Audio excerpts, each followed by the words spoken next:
I would like to welcome you all to our third day of and the last day of our Syngenta live seminar.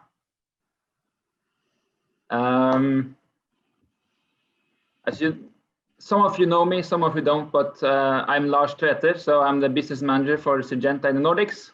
Been around here for about 8 years, well, at least in Syngenta. I've been around for 47 years, honestly, but that's fine. I want to introduce some of our speakers for today's seminar.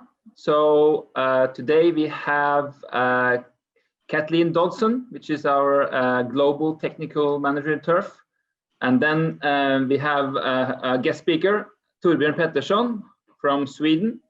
He will join as well. So, but first, I think I would like to give the opportunity to introduce themselves. So, Katie, can you introduce yourself a little bit? Yes, please. Thank you. Hi, everyone. I'm Katie Dodson. As Lars said, I'm the Global Technical Manager for Turf in Landscape with Syngenta.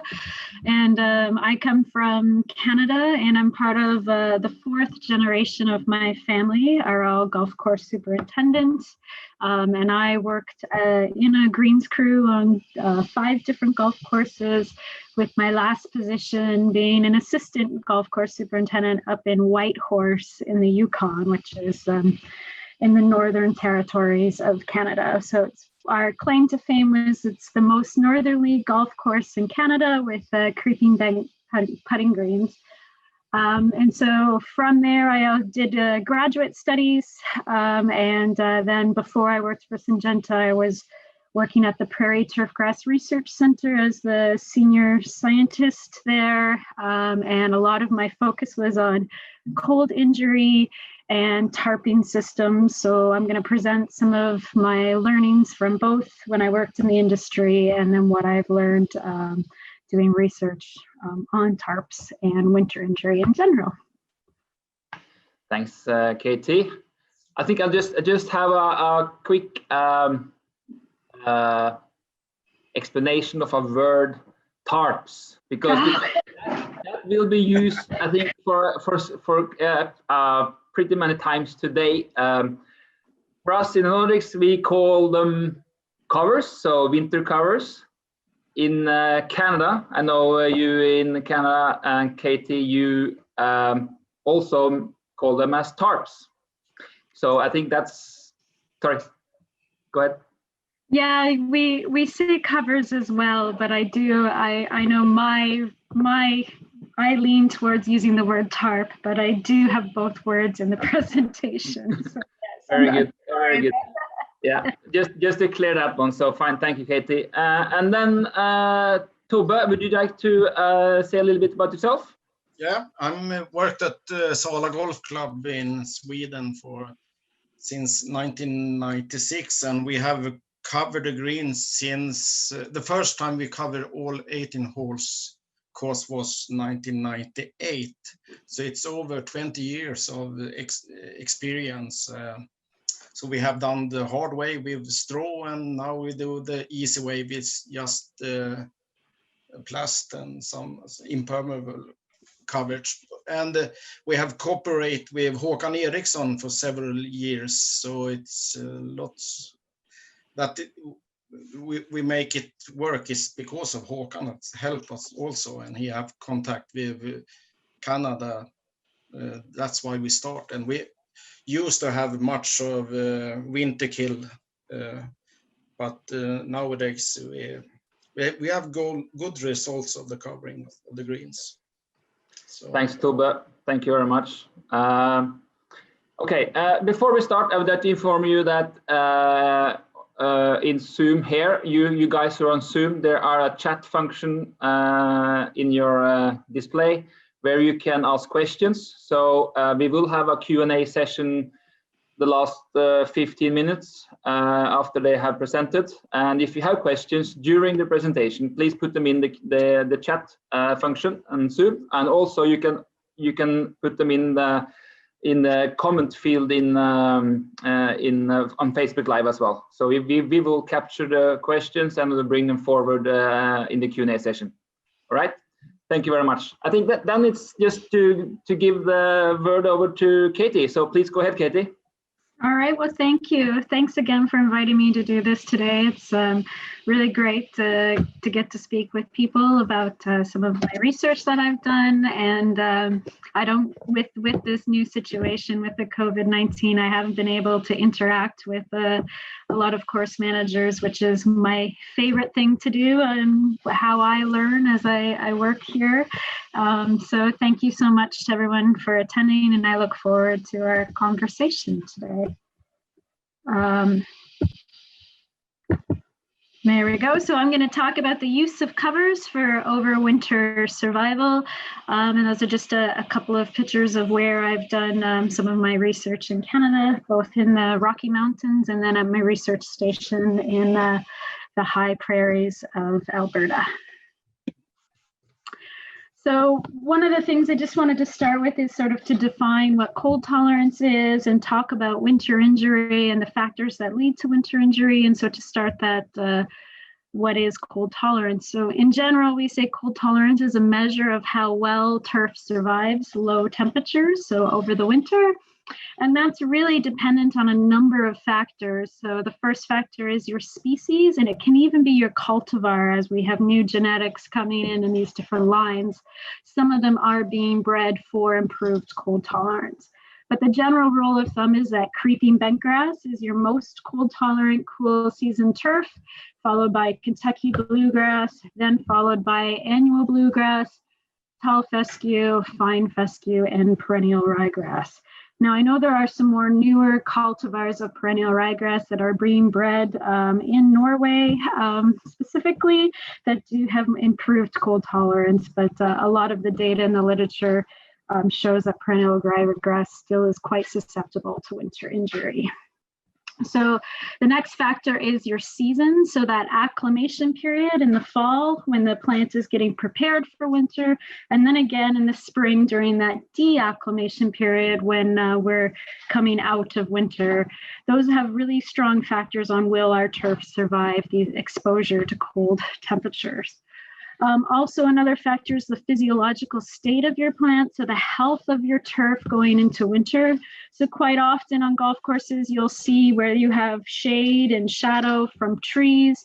You quite often will see winter injury, and that has to do with that the plant just wasn't at its physical peak during the growing season, and that means it has a reduced tolerance for cold in the winter time.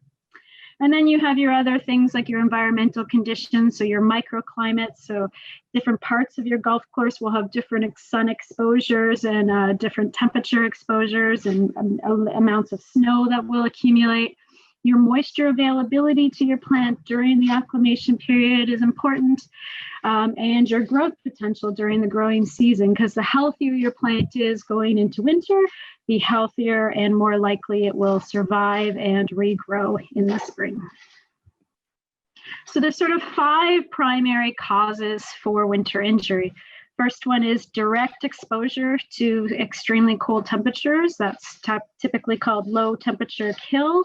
Early crown hydration is when the spring weather start and you start to have warm temperature and the plant starts to bring in water. That is called crown hydration. So when that happens too early and you get some cold dips, you are more susceptible, your turf is more susceptible to winter injury. Then there's desiccation, which is those winter winds that can blow across the turf and dry the plant out. And there's overwintering diseases. And then anoxia, which is when you have low oxygen or no oxygen available for your plant. Because your plant in the wintertime is respiring like we do, where it needs oxygen in order to survive. So here's an example of winter injury. So I walk up to this course and it's why did my turf not survive the winter? Well, if you look at this picture, you probably can see a lot of different things. You can see some low levels, you can see some high levels. And so usually when it comes to winter injury, it's not just one of those 5 factors. It could be several factors all working together. So in this case, there was some low temperature kill, we think. There was some ice encasement in those low spots when we talked about it with the superintendent. And then in the high spots where there wasn't good snow cover, we felt there was also some desiccation. So this is a prime example of, it's quite often just not one factor that's leading towards your turf dying. Then there's overwintering diseases. So this is some pictures from Canada where I've done snow mold trials, and you can see where there's some pink snow molds and some Tifula incarnata, so gray snow mold. But now that we have access to good fungicides, you can see as long as you start early and you can keep those inoculum levels down, you can generally have a good snow mold or overwintering disease control, particularly with products like Medallion that Lars helps to support you guys with.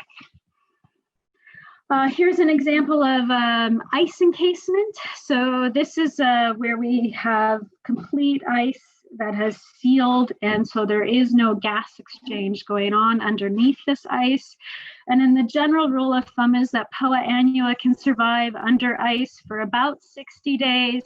Creeping bentgrass typically could be all the way up to 150, usually in a natural field environment for this type of research. I haven't seen anything published where they were able to find creeping bentgrass dead after being encased in ice, because you just can't get it encased long enough for some winter injury. Now, this death is often not associated with direct low temperature kill, but rather a buildup of toxic gases under the ice, which is, and primarily just having that lack of oxygen so that the plant doesn't have access to oxygen for respiration. And so the cold acclimation physiological processes. So what's going on in the autumn that helps to make the plants survive over winter? So what drives that is inside the cells here, you will see, inside the cells here, you see we have an increase in sugar and starches. So as water is starting to leave the plant, there's a concentration of those natural sugars. And then there's also a triggering of the genes where we see proteins, which we call cryoprotectant, so cold protectant proteins that accumulate in the plant. And there are a few other compounds that help to stabilize the membrane of the cell. And that is when you then get exposed to cold temperature, you see an increase in your survival rate. Now, what drives that is the temperatures in the autumn. And so here's an example of temperature data, and it's comparing Poa annua and creeping bentgrass. And you just see overall that as the temperatures start to go down, we see the cold tolerance over the autumn period increase. So that's as the plant's preparing itself to winter. And we generally, the rule of thumb for the maximum cold hardiness in your plants when you do these types of tests is in that December, January timeframe. And then it starts to lose that cold tolerance as you move into February, March, and April. Sorry, I forgot to define, Lars pointed this out to me earlier, was when I say LT50, this is just like with a pesticide where we would have your lethal dose where 50% of an animal survives. In this case, it's your lethal temperature where 50% of your plant survives. And I'll be talking a bit more about that as it's a standard way that scientists use to measure the cold tolerance of our plants. Now, the cold acclimation, so hardening again, is promoted by low temperature, shorter day length, reduced moisture, so getting moisture out of the cell, and also the physiological state. So if you give it too much nitrogen too late in the year, it generally holds more moisture, which then will decrease your cold tolerance. And this first stage of hardening is brought on by temperatures when they drop down close to freezing. And then we have seen that if you can get some temperatures that drop well below freezing, that gives you an added boost in your cold tolerance. So this is just an example of where we looked at the percent crown moisture. So the crown is your primary growing point of your turf. So that's the most important thing you want to keep alive. And you'll see here that as the temperature drives down through the autumn period, we see the amount of water that is leaving the plant or leaving that crown. And that's one of a good indication of how well your turf is going to survive the winter. So again, a general rule of thumb is that creeping bentgrass has a much higher cold tolerance than annual bluegrass or Poa annua. Now, what about in the spring? So in the spring, we quite often talk about crown hydration. And so what happens is as the temperatures start to warm up, the crowns start to bring in or take in more moisture. And as they bring in more moisture, their cold hardiness or their cold tolerance goes down. So temperature really drives that water uptake. So this is a graph from a paper where you see that as we see temperature increasing, we see the moisture level inside the growing point, so inside those turf crowns, is increasing as well. And then what we see is that plants can reacclimate. So in the spring, when you do get some dips in cold temperature, however, that acclimation level is not as strong as it was in the autumn. So that's why you can see your turf survive as it has those daytime highs and those nighttime lows. But if you have too many of those high-low cycles, that's when you might start to expect some death. So quite often you'll think you've come out of winter well, and then you'll have these big swings in temperatures in that early spring period, and then you might start to see some decline or some death in your putting greens. But what this graph is demonstrating here is that the longer you have snow cover, that actually helps to buffer those temperature swings, and we see less moisture uptake in our crowns, which means we have a better cold tolerance. So the light green line here in the graph is the snow cover treatment in this study, and you can see it stayed well below the 70% moisture until we got into late April when we were in good spring conditions. And then the other treatments were where we had removed snow and kept it dry, or we removed snow and let the snow melt to keep it partially wet, and then where we would irrigate it to try to keep the turf wet. And none of those treatments worked as well as trying to keep that snow cover. So that's one of the reasons why winter covers can be beneficial, especially if you're in an environment where you have a lot of temperature swings in the spring, when your plant's more susceptible to winter injury. So those covers sort of mimic what we would say is snow cover, and that reduces that water uptake or the crown hydration rate and lets you maintain your cold tolerance. So another factor of if you're trying to decide should I or shouldn't I use a tarp or a winter cover, is what is the population of your putting green? So if you have annual bluegrass dominant putting greens, you know that you have a turf that has a higher crown moisture level, which makes it more susceptible to exposure to cold temperatures. If you look in the literature, because annual bluegrass is not a bred turfgrass species, but rather has a large variety of ecotypes in the environment, we have seen some Poa annua that can survive exposures up to -30 Celsius. But the general rule of thumb for a lot of annual bluegrass ecotypes out there is -10 degrees Celsius. And then with survival under ice, when you have ice encasement, so where you don't have oxygen available to the plant, typically we see death in 60 to 90 days. And then if you have ice cover that isn't completely sealed, but so you think there is some oxygen there, it's typically about 120 days before we see that death. versus creeping bentgrass, which in general has a lower crown moisture level to start with. The lethal temperature for creeping bentgrass, depending again on cultivar and the health of the plant during the test or before the test, is about -28 to -40 degrees Celsius. And then when we talk about ice encasement, so survival under ice and just ice cover in general, all the work that's been done says about 150 days, but that is typically because we've never been able to keep ice long enough to do farther than 150 days in the research.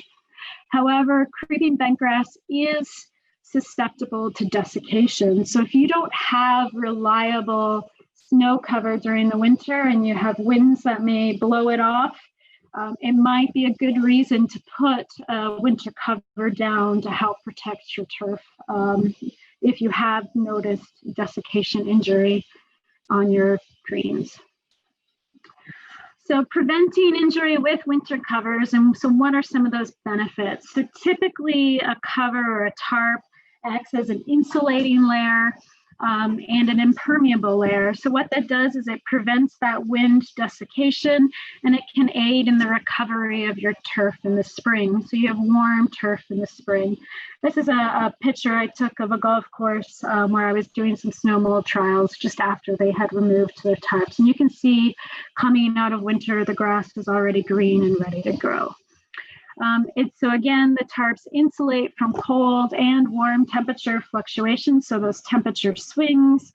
And typically the temperature underneath the tarp is about -3 to 1 degrees Celsius. And I have several years of data monitoring temperatures under tarps. So even when it was -40 degrees Celsius outside, the lowest I ever saw underneath the tarp was about -5 or -6 at that point in time. But when you average this all out, we're typically about 0 to 2 degrees Celsius under those tarps. So it really prevents that direct low temperature kill. And it also, if it's an impermeable tarp where no water is able to come underneath, it prevents that early crown hydration as well. And then in general, it also just prevents, because you don't have that moisture coming through, ice encasement.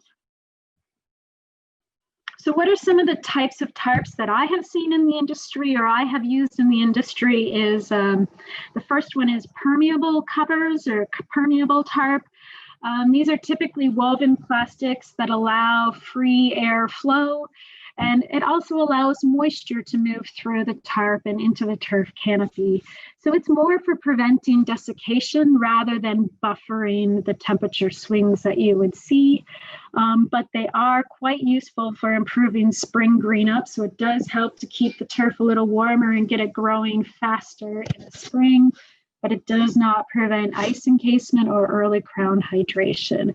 So if you think that your number one issue is just desiccation and you have good moisture flow, a permeable tarp may be enough for you for your winter tarp program or winter cover program. So impermeable tarps, on the other hand, are generally the best ones we've found is that they are white, so that helps to reduce the temperature fluctuations. They're impermeable, so no water can flow through them, and that helps to keep the turf dry, which helps to prevent from ice encasement or from early crown hydration. So here's sort of two typical examples of tarping. Tobe and I were talking about this the other day. He used to go with the sandwich strategy, which is where you would have an impermeable tarp underneath, and then you use flax straw because it holds up over the winter, and then you pull a white impermeable tarp over top. And you're looking at, for the straw, you're wanting it to be about 10 to 20 centimeters depth. So it's quite a lot of straw you're putting down. Versus a layer strategy where quite often they will use bubble wrap or a type of insulation. So there's the airflow system insulation or the Encasement insulation that I have seen most commonly used in Canada. And then you put that white impermeable tarp over top. And then quite often now, people will also have gas monitoring tubing underneath these and perforated tubing for venting, which I'll talk about shortly.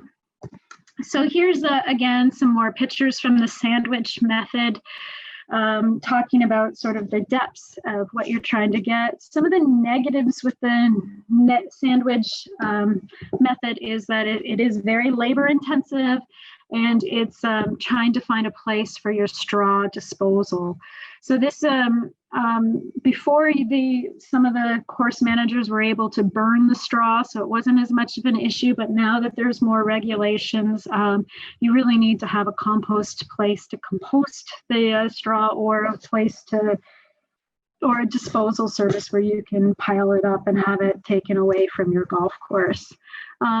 But on the other hand, there's no need for monitoring or venting under these tarps because it does seem to have good airflow. So the guys who typically use these say that they feel confident with what they're doing, and these strategies have been going a long time. So I have to thank Kerry Watkins. He's like me, he's from a family of many years of golf course superintendents, and he gave me these pictures, and this was his team putting the tarps down just last week in Calgary, Alberta. So what are some of the positives and negatives and challenges of tarping? So positives, like we talked about already, is that they reduce winter injury. And so people have an increased confidence for that spring success and being able to open on all of their putting greens early in the spring. Some of the negatives are that it's very labor intensive. It requires strong organization skills because you need to get out there quickly to get those tarps out. So, for example, a lot of my colleagues in Alberta found themselves shoveling the snow off the greens this past week as there was very early snow cover this year for them. And then another challenge is that with heavy snowfall, there is a chance to seal the tarps. So then we get something that's similar to ice encasement where we don't have a lot of airflow underneath those tarps.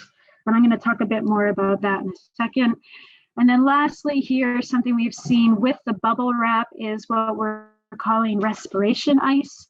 And while this was a bit of a concern, I have done a little bit of work with a couple guys, and we found that this ice generally still is breathable, so we're not seeing injury directly resulting from this, but it was something we were observing happening under the ice with bubble wrap. So this is what I'm talking about with the Noxia Damage.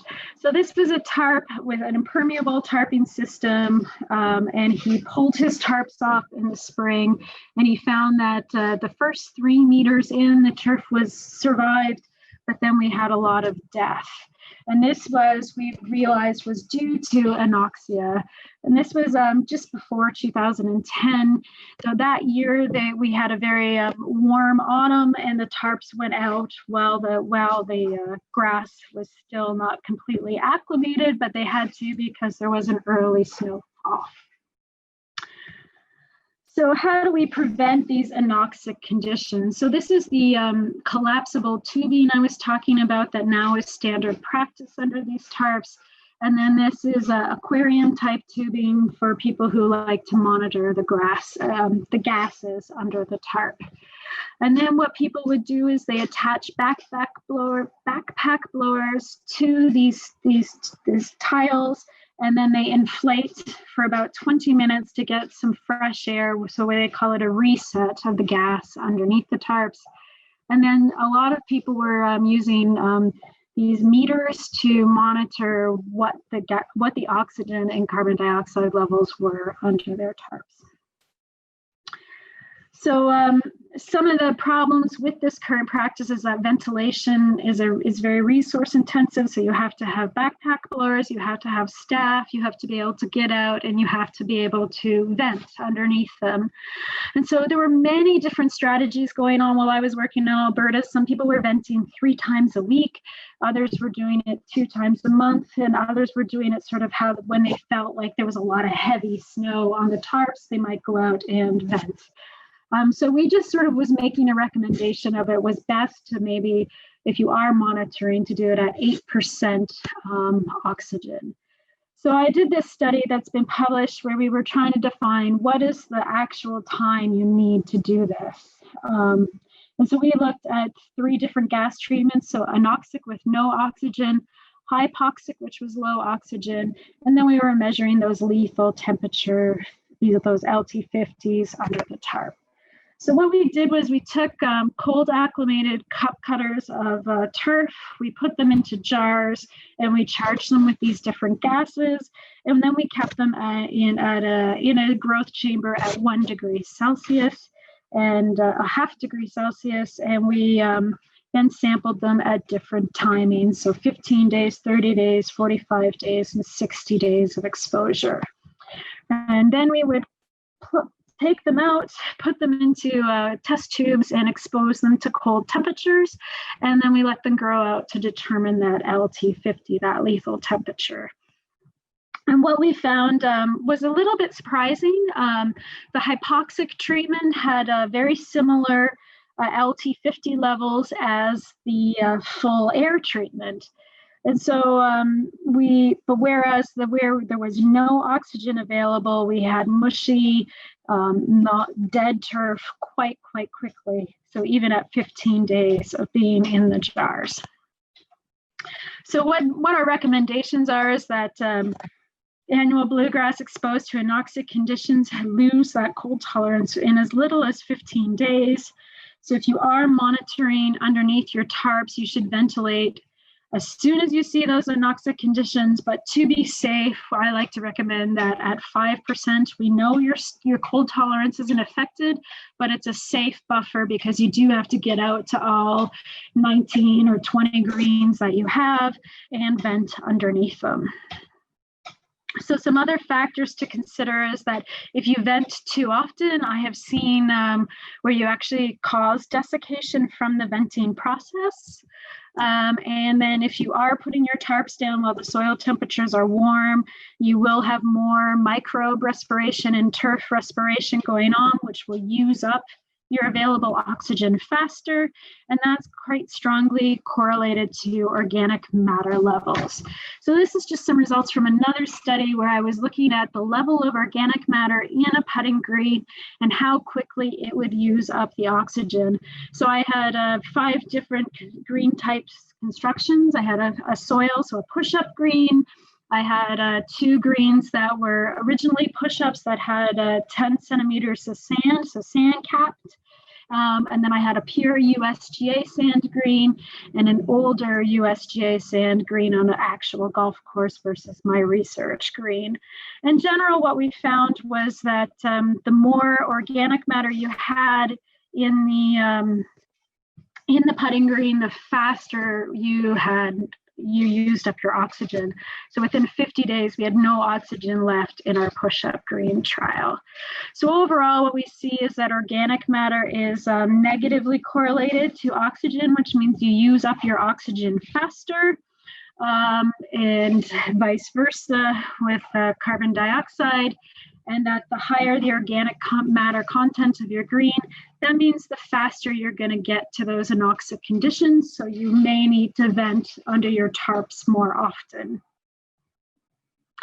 So what are some factors to consider for success is you really want some good acclimation period in the autumn. So trying to allow your turf to be exposed to some freezing and sub-freezing temperatures is very important. And then tarp removal in the spring. Poa annua has a lower cold tolerance in the spring. So we know that when you pull those tarps off, if you are going to see a lot of dips in your temperatures, you might want to keep the tarp on a little bit longer when you're looking at your forecast. Whereas creeping bentgrass, you're more safe at pulling them off earlier. But both species have lost their cold tolerance by mid-April in an Alberta environment. And then another consideration that some researchers have noticed is that when you do pull the tarps off in the spring, your turf may have already been growing. So you might want to consider your height of cut because there's a lot of scalping that had been observed if you just keep the mower set at your typical standard height. So trying to follow that 1/3 rule when you're cutting is important. And then again, I sort of touched base on this already, is do you want to use an impermeable tarp or a permeable tarp? It really depends on some of your factors of your golf course. So do you have prolonged ice exposure? Do you have a lot of freeze-thaw cycles like we do in Alberta? Do you have low levels of snow so you don't get like a good 15 centimeters of snow? And if you have more Poa annua in your greens, or you have greens that have a lot of shade in them, I'd really recommend the impermeable tarp system. But if you have good snow cover and good drainage, both surface drainage on your greens and subsurface drainage, and your creeping bentgrass green, then maybe you want to just use the permeable tarp that will help you come out of spring faster. So again, just a recap is that the winter covers can really buffer those temperature swings. They eliminate your risk of ice damage, and there's less pooling under those tarps, which reduces that early crown hydration, and we see a lot of spring recovery. So this is up in the Rocky Mountains. The fencing wasn't to keep me out, it was to keep the elk out from walking on the green. Again, it's just to show you how nice the greens come out of the winter. So thank you for your time. I have to recognize all the funding agencies and the people that have helped me along the way, and Lars for letting me talk about some of my research and experiences with tarps in Canada. All right. Thanks, Katie. Thank you very much. Really good. You almost made it on time. you gave Tube about 5 minutes, but no, he will be fine. He will be fine. He will spend a little bit more time than this 5, so it could be good. So I will share the screen. Can you see my screen? Good. Tube. Uh-oh, we lost him. Or is he on mute?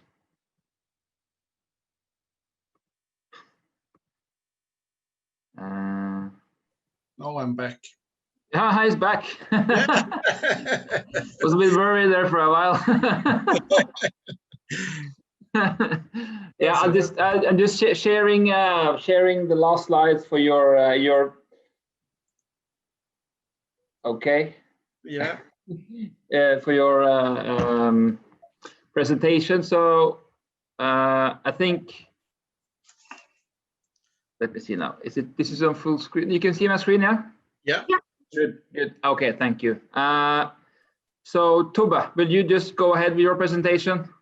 Yeah, absolutely, no problem. And it's all about what Katie have talked about, is how we do it.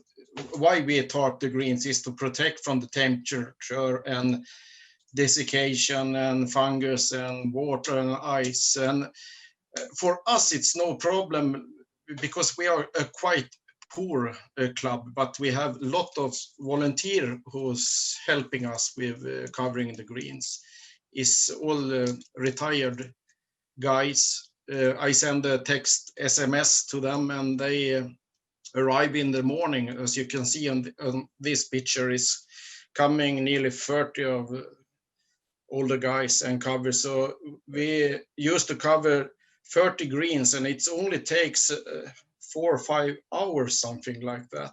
So actually you don't need so much stuff if you have the right organization. You ask the members to help, so it's not a big problem to cover the greens. And actually it's the same for us when we go out and ventilate greens in the winter. Very often I'm the only guy who works in the winter. And if you use 3 or 2 leaf blowers and you put them in the pipe, so you can put in and start and then go to the next pipe. So it takes about 6 to 8 hours to ventilate 8 greens. And actually some winters we don't ventilate much, because if it gets much snow and ice we can't do it, but other winters we have the possibility to ventilate more often.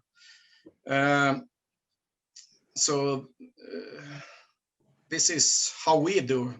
we used to do with the straw earlier, but we have quite much fungus because of the straw is getting hot and very much water, what you say, and moist.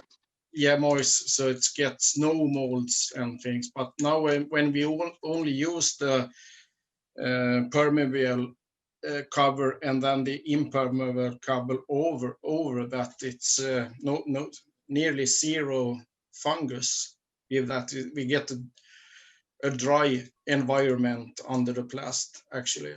So now it's quite easy. So it's not a hard work for us to do it, but generally, if we have 10 winters, I used to say that we have ice on our greens for 9 of them. So the Sala Golf Club have a quite difficult place. It's located. It's we very often get snow, and after that it comes rain, and then it's getting cold, so we get ice, and then it starts to snow again and rain. So for us, it's been a great solution to come out in the winter with good conditions on our greens.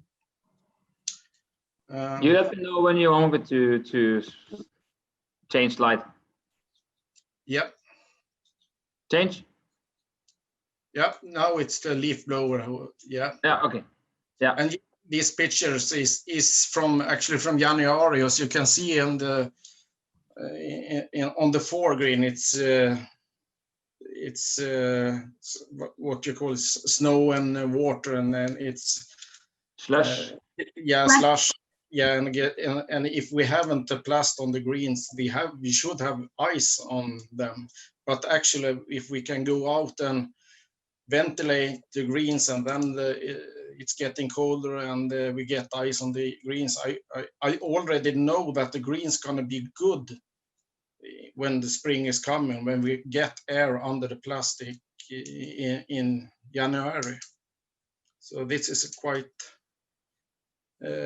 good thing for us. So I never need to shuffle the greens. Mm-hmm. Yeah, and this is a picture from the springtime in the middle of March or something. The sun's getting stronger, and we used to put sand on the snow to get the melting faster.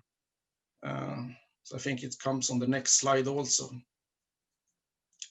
You can see here it's from green number 2 on the 18-horse course. We have a fat ice layer on the fairways actually, and that's we also have on the greens this winter, but it was 0 damage on the greens because of the we tarp the greens actually.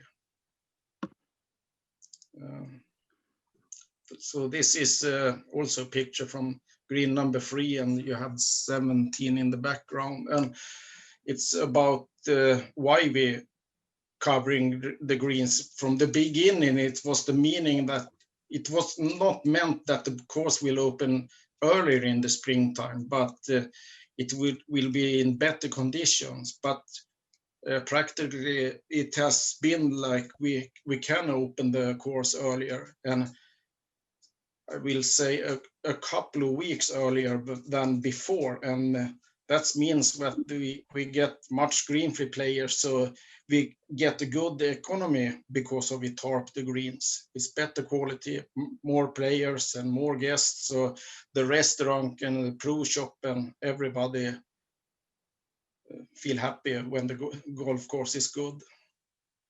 And as you can see, this picture also is a guy who works on the club. He's smiling when he's blowing the green when we go. It's the day before we open the green. So it's quite nice actually. It's better that the greens are looking this green than, as you can see on the foreground, it's not so good.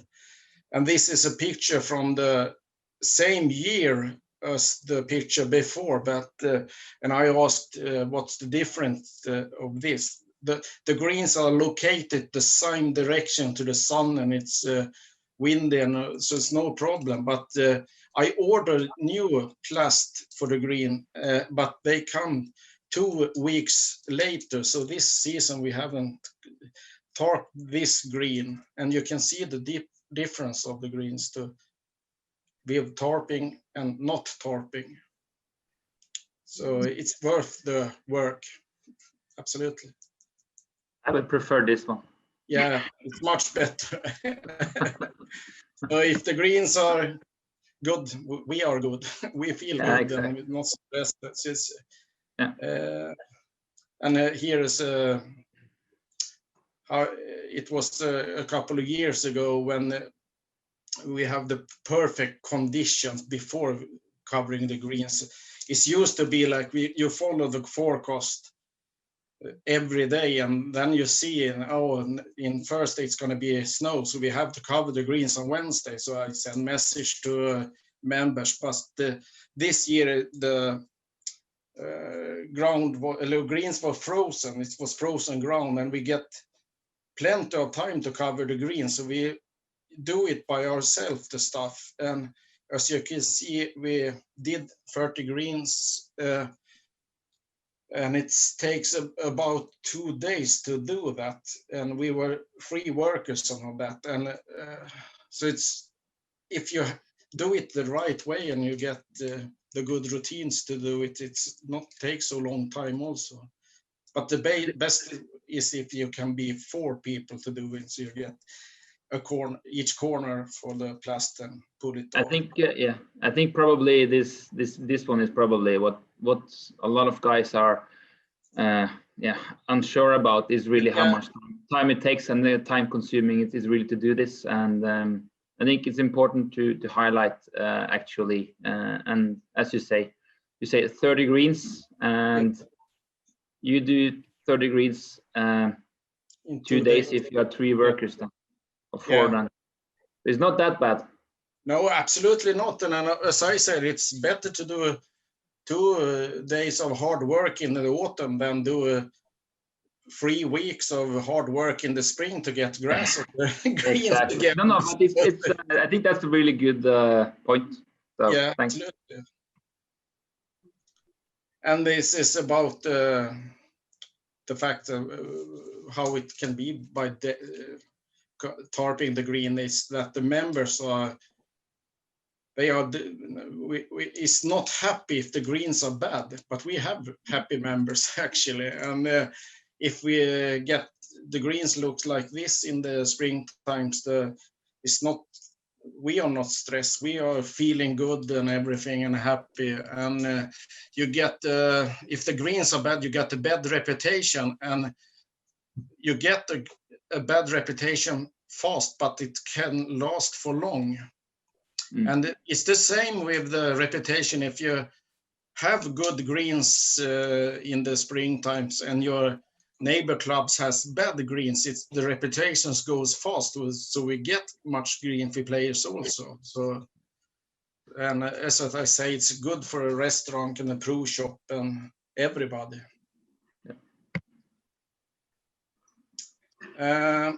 And it's a little bit of savings about tarping the greens. It's not so much extra job in the work in the spring times. We don't need to reseed the greens, and we don't have to buy seeds, and we don't have to buy so much fertilizers to push the greens to they will be good again. So we save money more than it costs actually to tarp the green. And it's good for the club also. You see, we what we say, Lars, it's klubbkänsla. It's all the members wants to join and help us, and we get a really good happy members, and they want to help, and everybody want to join us actually. So it's what you say, isn't it, Toby? Happy wife, happy life, isn't it? Absolutely. It is. Okay, thanks, Toby. And as I said before, we have done this from 20 years actually with good result, and it's quite strange that not more clubs had tested it before, but I will say for 5 years ago, something like that, it starts to change. More and more clubs starts to cover the greens, and both in Sweden but in Norway also, it's lots of clubs starting with good results actually. Yeah. Okay, I think that was about it, Tobbe, wasn't it? For your presentation. So thank you very much, and thank you. It's really, I think it was just important also to see, you know, Katie's kind of background in Canada, and Katie is also what the work is done in her research work and everything. I think everything here, and then your kind of experience for yourself doing it here in the Nordics. So and I think it just shows quite how important I think doing covers would be when you have issues with ice. Absolutely. Yeah. And if someone wants to ask you things and try to cover the greens, it's okay for them to ask you, Lars, so you can give them my mail address, and if they want more information, it's Sure thing. Yeah, I will do that. Thanks, Tobbe. And again, I think I would like to thank Katie for her presentation and for all the information and the background and your research and for sharing all that. I think and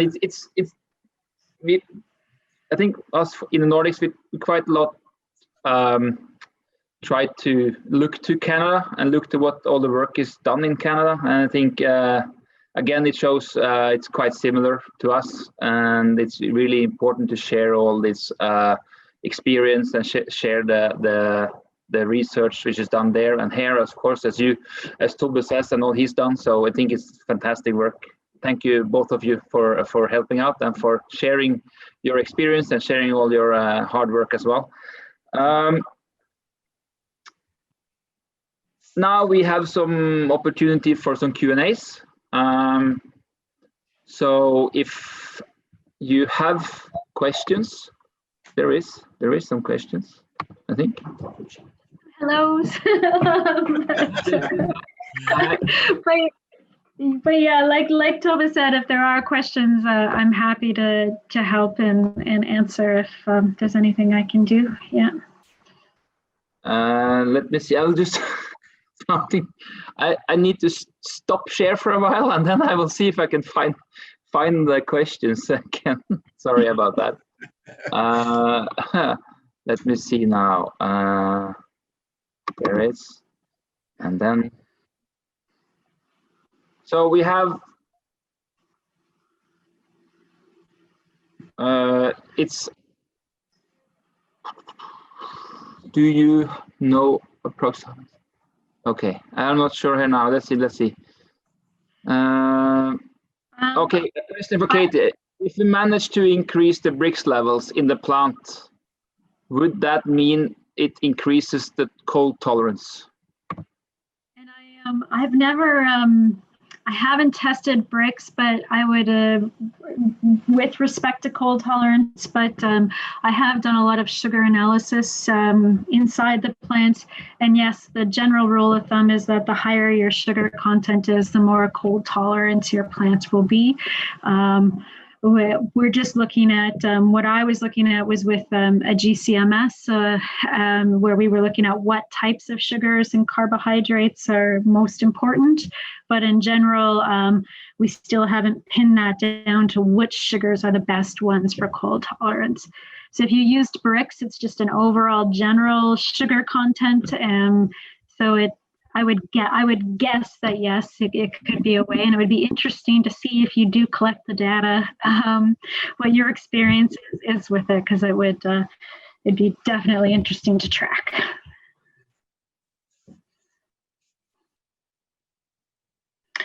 Sorry, that's yeah. And then I think the previous question is how many people.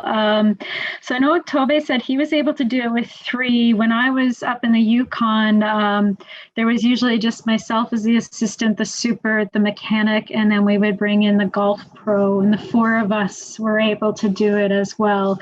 But like Tobe said, it really requires that you're organized and you have all the stuff to drive out there, because there's nothing worse than getting out there and realizing you've forgotten the pins or whatnot, because that adds to the time, right? So being organized and ready to go if you have a small group of people, but 6 is better, because then you've got the 4 corners covered and 2 on each side to help pull it tight, because you do want to get it nice and tight on the ground as well. Yeah.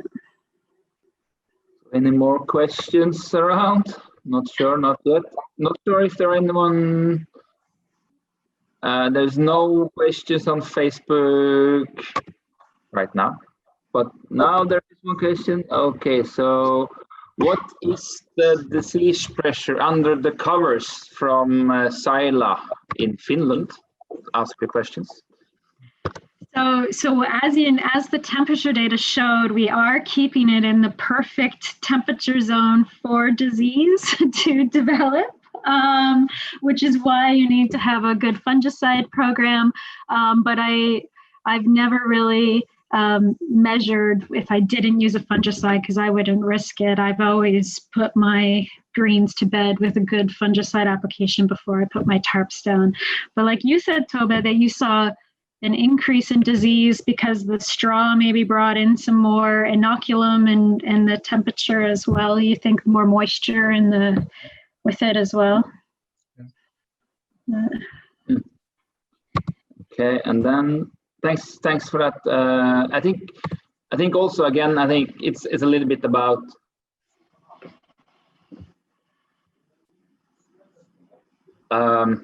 you still need to do your in the slide you showed, so the kind of the timing of the fungicides. I think you still put the covers on. But yeah. I'm not sure if I'm frozen or if you are frozen. I didn't hear you. I'm sorry.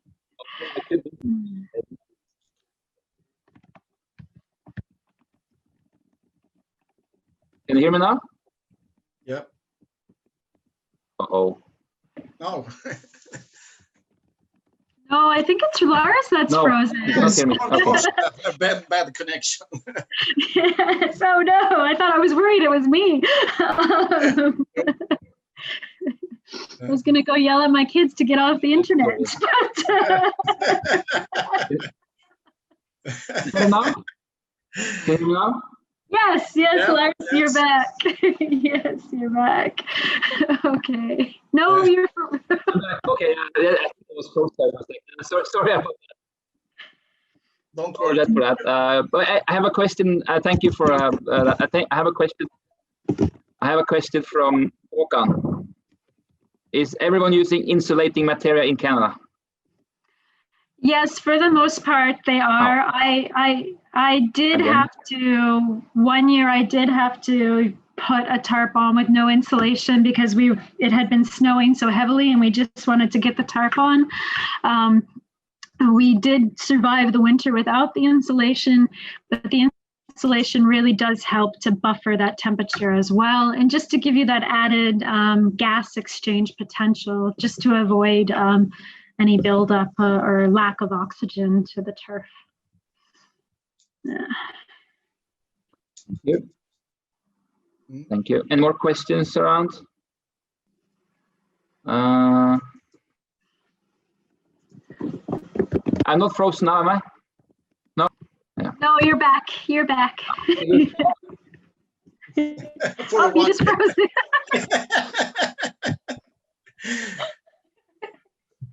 Oh, Man. There. Okay. Any more questions? Are they?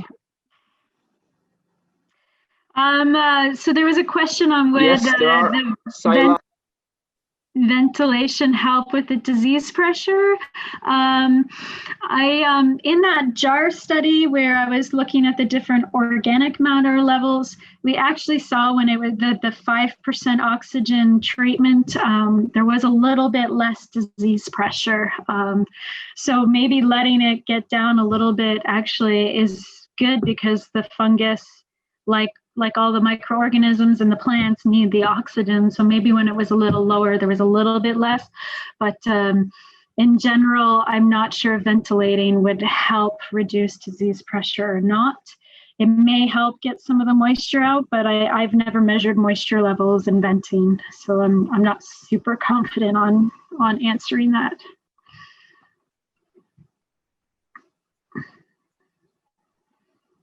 I think Lars is still frozen. Seems to. I feel bad. Am I still frozen? Yeah.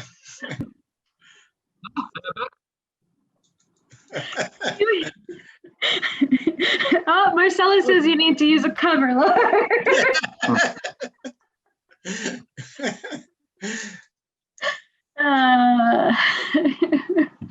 All right. Where did he go? Exactly, I used the cover.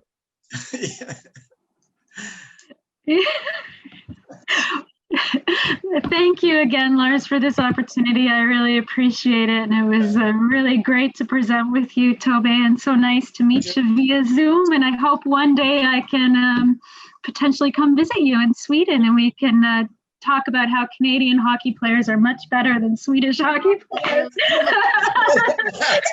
I'm just joking. You're always welcome. It would be really nice if you come. Oh, thank you. So I hope we can organize it, Lars. Yeah. We will organize it, no problem. Yeah.